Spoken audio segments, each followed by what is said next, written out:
దేవుని వాక్యం వింటున్నప్పుడు మెసేజ్ అయిపోయిన తర్వాత నీ స్పందన ఎలా ఉంటుంది? ఈరోజు బాగా వాళ్ళకి పడ్డాయి, వీళ్ళకి బాగా పడ్డాయి.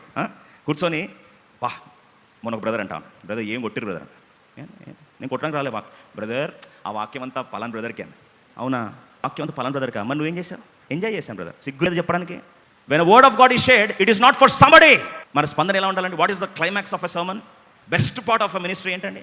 మత్తయి సువార్త 26:21 యేసు ప్రభువారు ఆఖరి వర్తమానం తన శిష్యులు చెప్తున్నాడు, మీలో ఒకడు నన్ను అప్పగిస్తాడు అన్నాడు.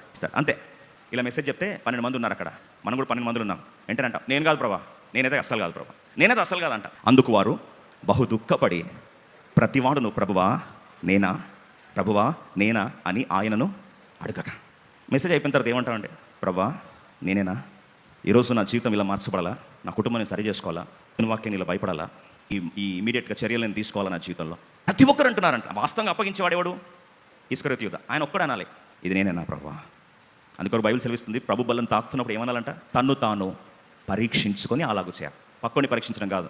That is the turning point for your life. నీ జీవితం ఎప్పుడు మార్పు వస్తుందంటే, నీ జీవితానికి మలుపు ఎప్పుడు వస్తుందంటే, దేవుని వాక్యానికి ఎప్పుడైతే నువ్వు భయపడడం ఆరంభిస్తావు చూడు, దేవుని వాక్యం ఎప్పుడైతే ఇది నాదా ప్రభా, నా కొరకా ప్రభా, is this for me lord, is this for me, నేను ఎలా మార్చుకోవాలి ప్రభా అని ఎప్పుడైతే వాక్యాన్ని పర్సనల్గా తీసుకుంటావో, that will be secret of revival, that will be secret of turning point in life.